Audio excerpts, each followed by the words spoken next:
এমন একটি পুল যার ওপর কিয়ামতের দিন প্রত্যেককেই পার হতে হবে। এই পুল তলোয়ার থেকেও ধারালো এবং চুলের থেকেও বেশি চিকন হবে।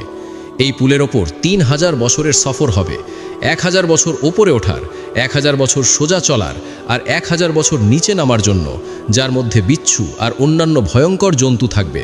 প্রত্যেক ব্যক্তি নিজের আকীদা ও আমলের নূরের পরিমাণ অনুযায়ী এই পুল পার হবে। আর এই পুলের ওপর দিয়ে যাওয়ার জন্য প্রত্যেকের কাছ থেকে ৭টি প্রশ্ন করা হবে। সেই প্রশ্নগুলোর উত্তর না দিলে কেউই এই পুল পার হতে পারবে না। আজকের এই ভিডিওতে আমরা আপনাদের বিস্তারিতভাবে এই পুল সম্পর্কে জানাবো, তাই অনুরোধ, এই ভিডিওটি স্কিপ না করে শেষ পর্যন্ত অবশ্যই দেখবেন। যেই মুহূর্তে মানুষের রূহ তার দেহ ছেড়ে দেয় এবং সে দুনিয়ার জীবন থেকে বিদায় নেয়, আসলে তখনই আরেকটি সফর শুরু হয়ে যায়।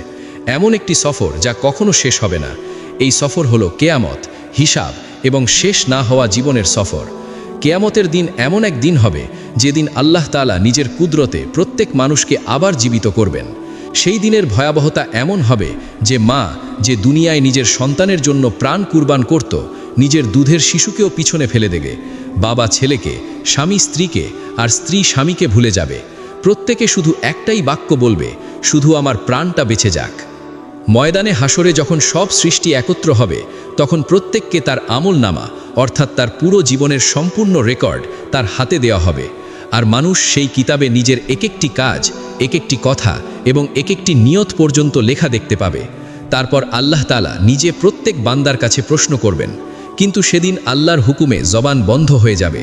কথা বলার জন্য না জবান সাড়া দেবে, না কোনো যুক্তি কাজে আসবে। সেদিন মানুষের শরীর কথা বলবে। যদি সে পরেজগার হয়, তাহলে তার হাত বলবে, আমাদের অমুক নেক কাজে ব্যবহার করা হয়েছে।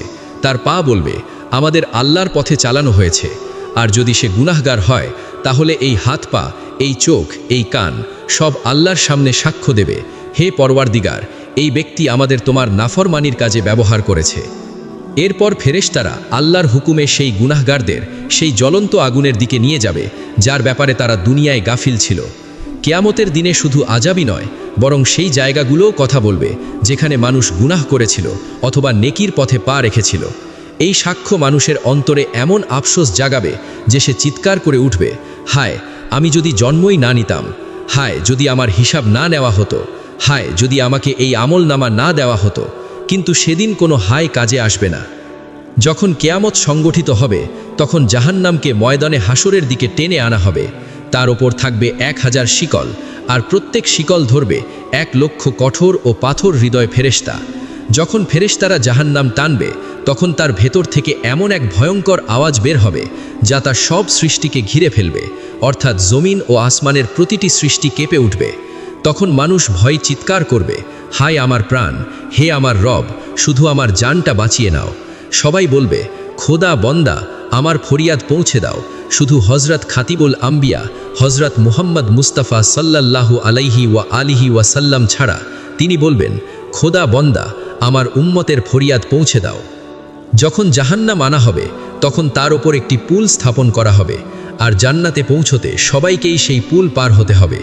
জান্নাতে পৌঁছনোর যে পথ, তাকে সিরাত বলা হয়, কিন্তু এটি কোনো সাধারণ রাস্তা নয়, বরং অত্যন্ত ভয়ঙ্কর ও বিপজ্জনক পথ। রেওয়ায়েতে বলা হয়েছে, এই পথে ৩,০০০ বছরের সফর হবে, ১,০০০ বছর ওপরে ওঠার জন্য, ১,০০০ বছর সোজা চলার জন্য এবং শেষে ১,০০০ বছর নিচে নামার জন্য, যার ভেতরে কাঁটা, পাথর, বিচ্ছু আর বিষাক্ত জন্তুতে ভরা থাকবে। তবে প্রত্যেক মানুষের এই সফর এত দীর্ঘ হবে না। সব কিছু নির্ভর করবে তার ঈমান ও নেক আমলের ওপর।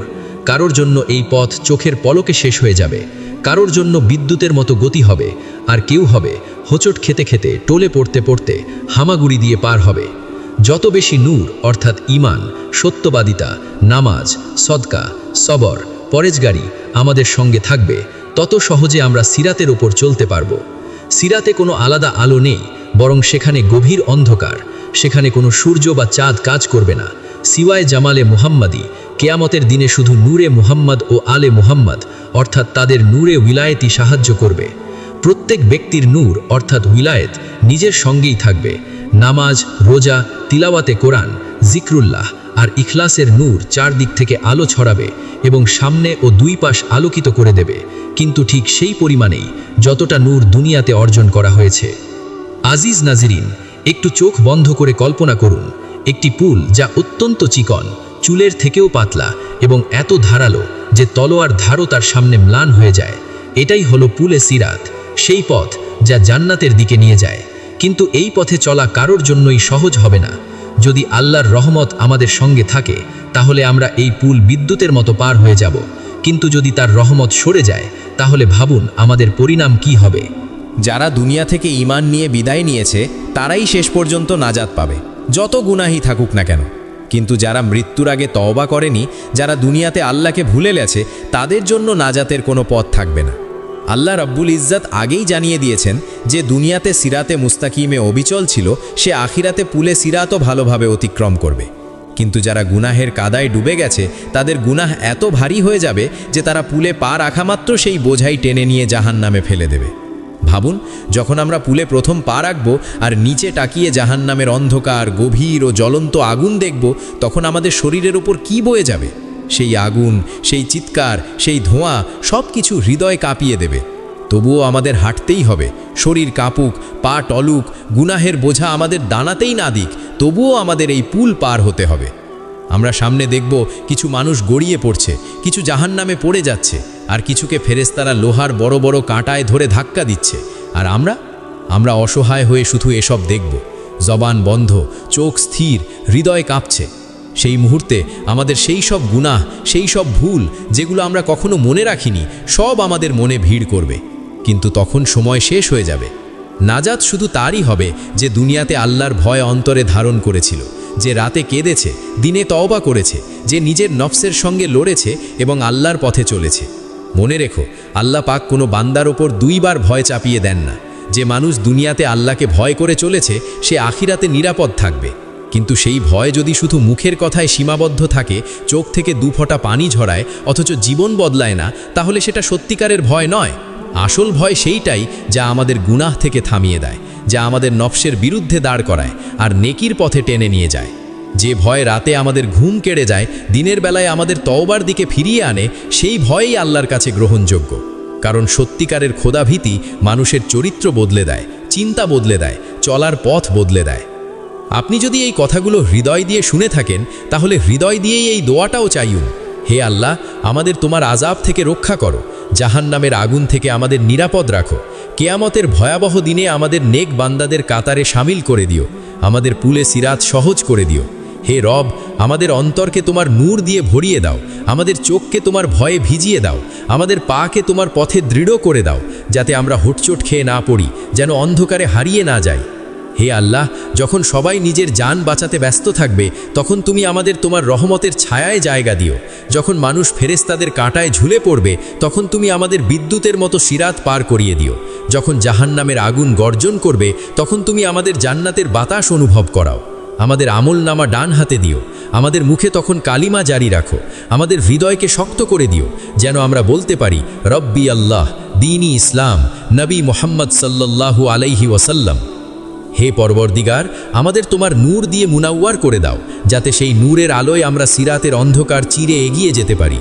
আমাদের সেই সৌভাগ্যবান বান্দাদের অন্তর্ভুক্ত করো, যাদের মুখ উজ্জ্বল হবে, যাদের কবর জান্নাতের বাগান হবে, আর যাদের শেষ ঠিকানা হবে জান্নাতুল ফিরদাউস, তোমার প্রিয় বান্দাদের সঙ্গে। আর তখন সেই মুহূর্ত আসবে যখন মানুষ বুঝবে দুনিয়ার প্রতিটা সেকেন্ড কত দামি ছিল। যে সময়টা নষ্ট করেছি হাসি ঠাট্টায়, যে সুযোগগুলো হারিয়েছি গুনাহে ডুবে থেকে, সব চোখের সামনে ভেসে উঠবে। মানুষ চাইবে 1 মিনিট, 1 সিজদা, 1 তওবার সুযোগ, কিন্তু তখন আর কোনো ফিরে যাওয়া থাকবে না।